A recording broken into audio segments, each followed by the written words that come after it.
Hi and welcome back to another lesson in scripting with Python. And today we are going to work on dates and times. And one of the most common features of scripting tasks is the use of dates and times. This could be to identify files older than a certain date or between a certain range, or it might be to set a process to run at a certain time or interval. You might need to compare dates and times in data to select an appropriate subset of a file's content. Reading dates and times and comparing their values is necessary in many scenarios. Unfortunately, dates and times are not clearly defined values like integer or floats. They tend to be stored in strings with a multitude of formats.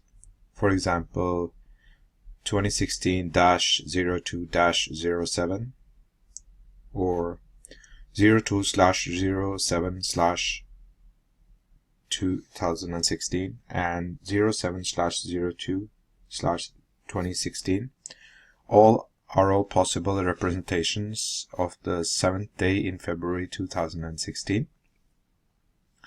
The situation is further complicated by the possibility of rendering months and days using name abbreviations such as Jan, Feb, or Mon, Tu, Wed, and so on.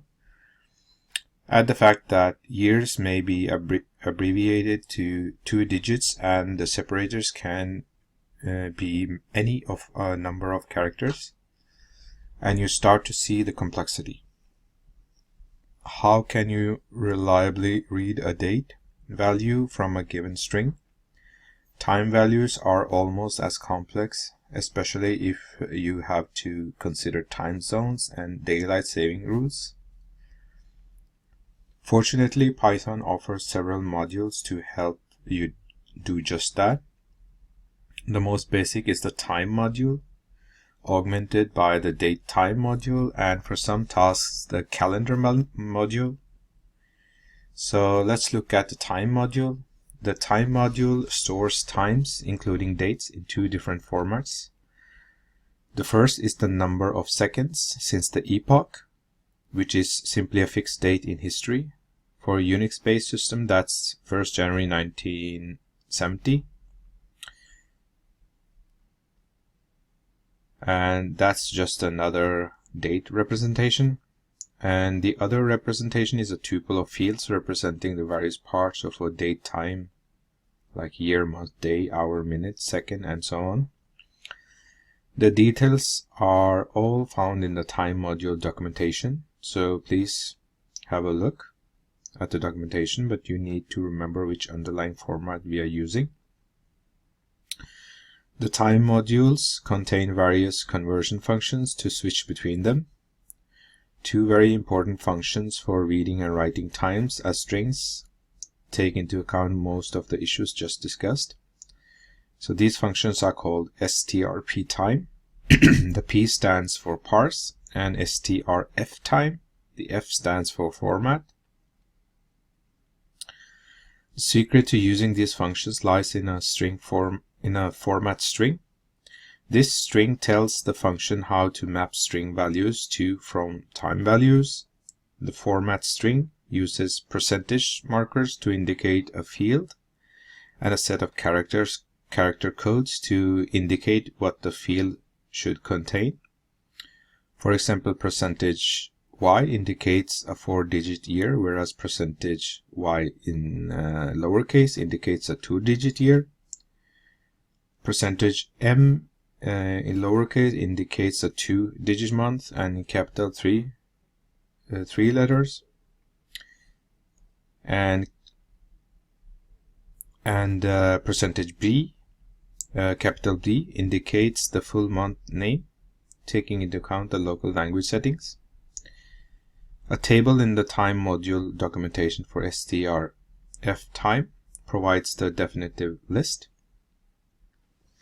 And one note is that one quirk of the time string functions, of which we should be aware, is that the strftime function takes the format string as its first argument and the tuple to convert as its second. The strp time function takes the input string as its first argument and the format string as its second. The easiest way to come to grips with this function is to play with them at the Python prompt. So let's do that now.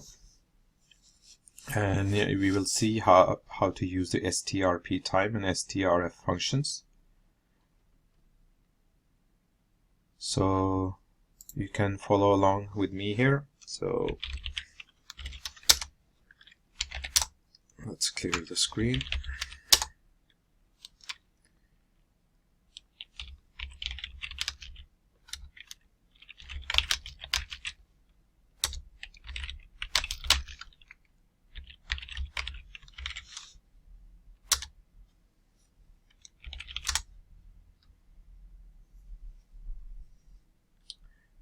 So just note that the current time will be a different value each time. For me, it would be different from where you are now.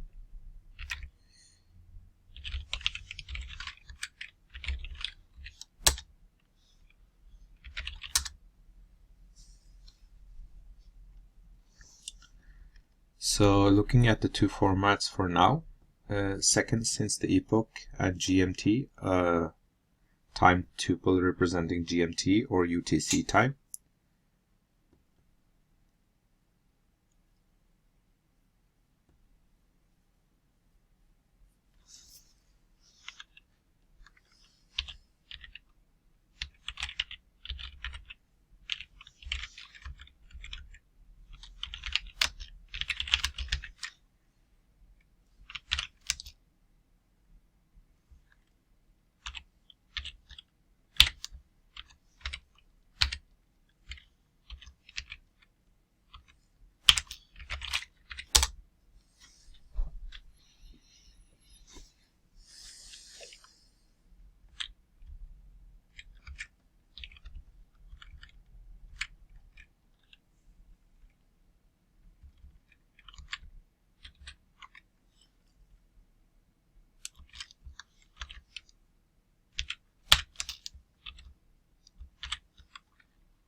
Like always, I will explain in finished typing.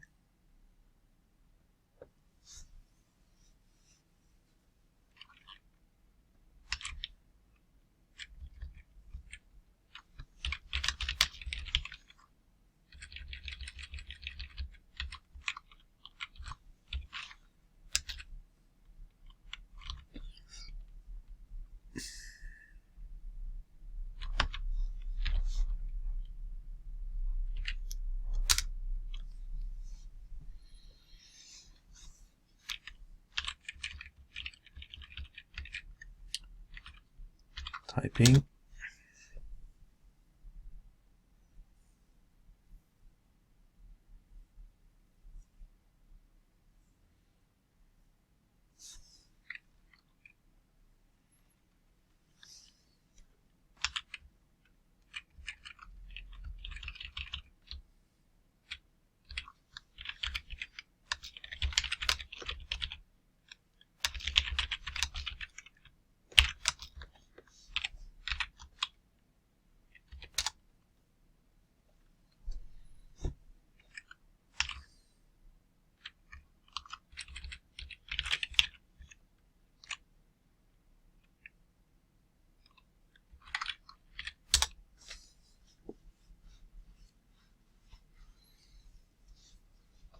So now we can look at the reverse operation using the strp time.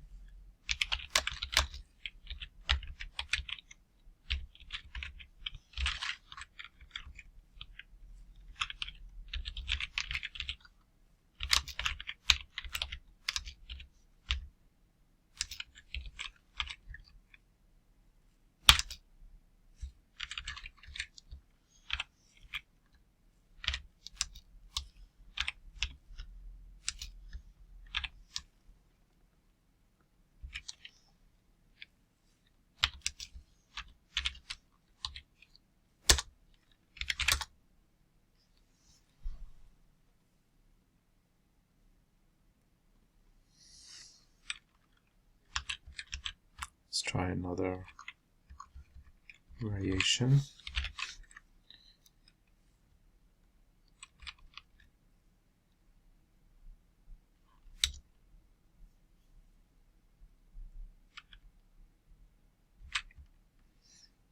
So if we want to have an eighth here, we need to add the eighth here.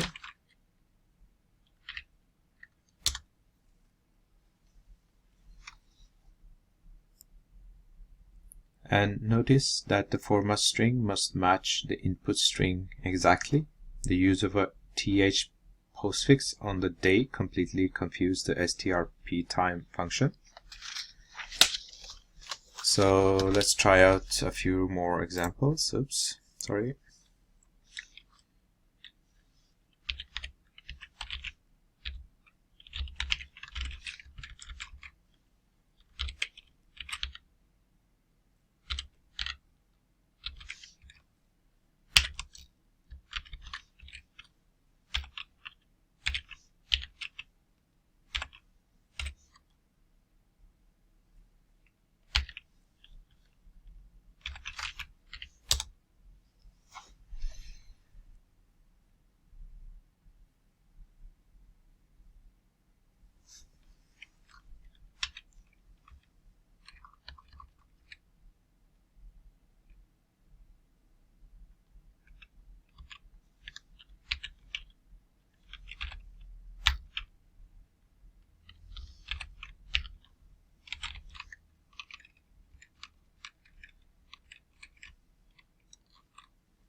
So what's happening here is that we started by importing the time module, and to save typing we assigned it an alias called t, and we then used the time.time function to get the current time, and this should reflect the current time on your computer, so the values will be different from those shown.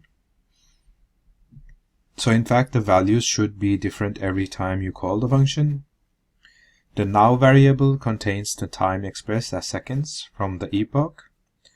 Note that it is a decimal value. The part after the decimal point is dependent on your operating system and computer clock for its accuracy, so it may not be as precise as it appears. The seconds representation is useful for doing simple time calculations, such as timing the duration between two events in your code. Consider using the datetime module discussed in the next section for more complex calculations. We next converted the time in seconds to a time tuple, which is the format we need for the string formatting functions to work. The tuple representation enabled us to confirm that the now value really is storing the current date and time.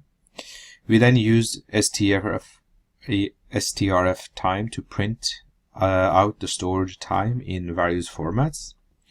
Note that the format string can have any string text within it, not just the special formatting characters. And for the next set of instruction, we use the strptime function to convert a string into a date tuple. The first example used a well-formatted string to store the value in a variable called dt. The next example used a less well-formatted string in that it had a th postfix after the date value. The strptime parser is not able to handle this format, so we need to add the postfix to your string value. This becomes awkward when reading strings in this format, and you may need to use a try except structure with a combination of postfixes like st, nd, rd, th to get it right. And then we tried a few other formats, including some times. And finally, we saw two new functions. Time.ascTime is a convenience function that prints a time tuple using a standard format regardless of local settings. Time.mkTime converts a time tuple into a seconds representation. So the time module includes several other functions for managing time zones, for getting information about the system clocks. We can also tell if daylight savings time is in effect on the computer. Finally, and far from least, the time module contains a sleep function that pauses your program for the specified number of seconds. This is often useful in scripting when we are using background processes to perform a task that may require some time. It is also useful when polling a resource such as a network connection while waiting for data to arrive. And you can use fractions of a second, but you should realize that the timing is only approximate because of OS, process scheduling, overheads, and the like. And next thing I wanted to talk about is to introduce the datetime module. The datetime module includes several objects and methods that represents both absolute dates and times as well as relative dates and times. Relative values are used for computing differences between times and avoid you having to do messy calculations on second-based values, dividing by 60 and 24 and so on. Some overlap exists between the time function and the datetime objects. In general, if you are doing comparisons or datetime based calculations, you should use the datetime module rather than time. So if you are using both in the same code, use the most basic import style to ensure no name collisions occur. The main classes exposed by the datetime module are datetime and datetime, whose names are indicative of their scope. Datetime and time objects can have a time zone attribute set to a time zone object to take account of time zone effects. If you have complex time processing to do, you may need to subclass the time zone class to provide any non-trivial algorithms required. So in this course, we only use the basic objects from the module. The other and perhaps most useful object type exposed is the time delta class, which handles time durations such as the result of a time computation or a relative period such as a year or a month. The datetime module supports many time-based calculations using time delta objects, including addition, subtraction, multiplication of a delta by a number, and even various forms of division. You can initialize the date object by passing year, month, and day values, all of which are mandatory. We can initialize the time object passing hour, minute, and second values, all of which are optional and default to 0.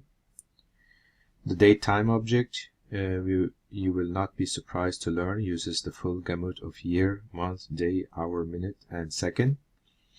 Some useful class methods return instances based on object arguments.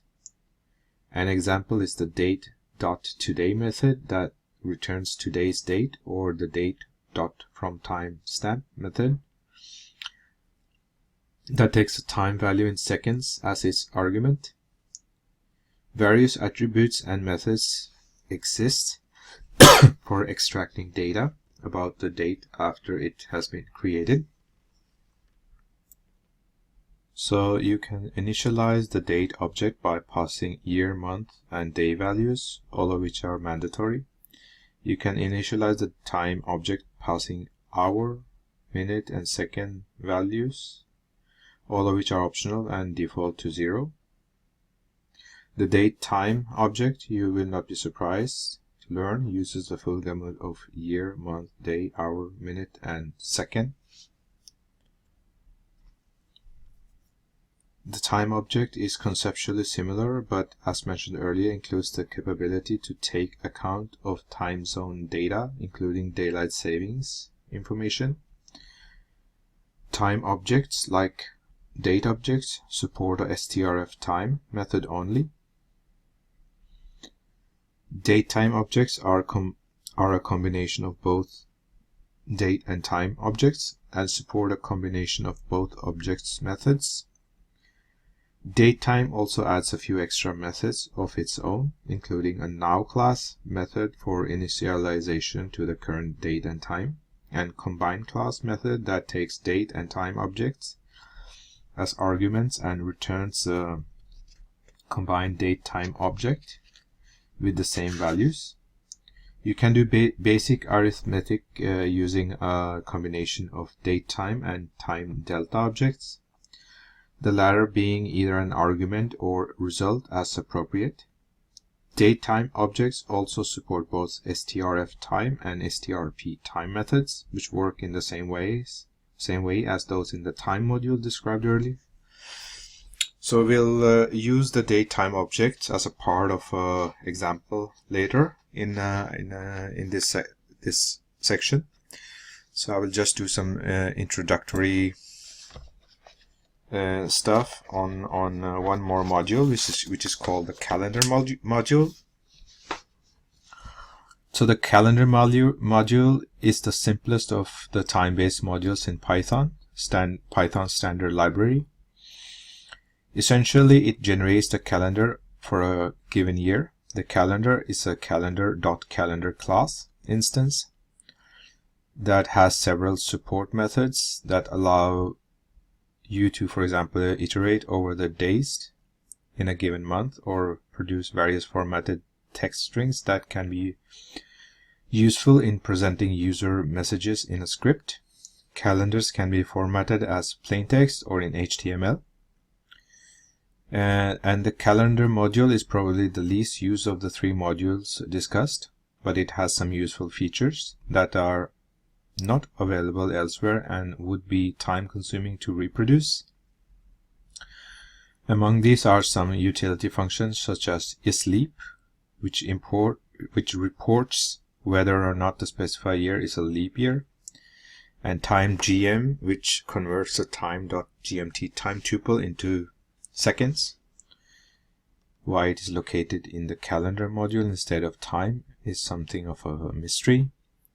Finally, a couple of printing functions, prcal and prmonth, take a year and a year-month combination, respectively, as arguments, and display their output on stdout, on the standard output.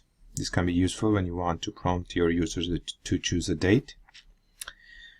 And there are some third-party modules available that try to simplify date and time handling in Python by combining all the functions from all of the standard modules into a single, more user-friendly module. Some examples include Arrow and DeLorean, but an internet search will reveal several others.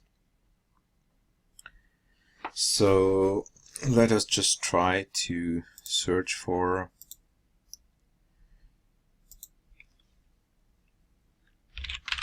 the prcal function.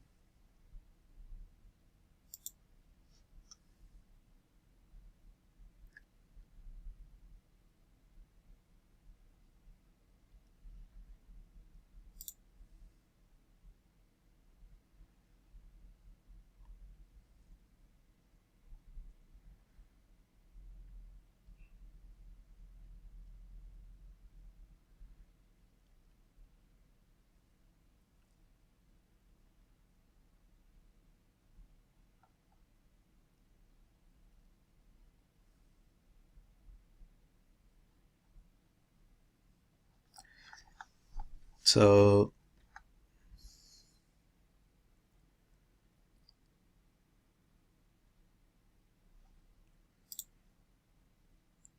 let's see if we can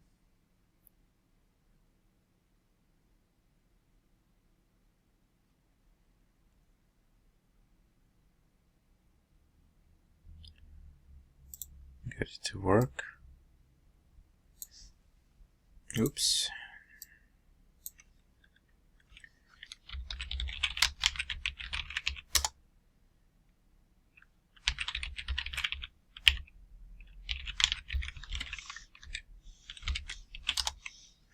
So this way you can print out the calendar in a very nice way.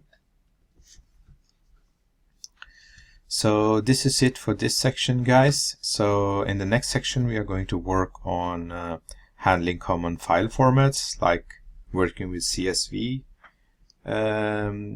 files and Excel. So see you in the next section.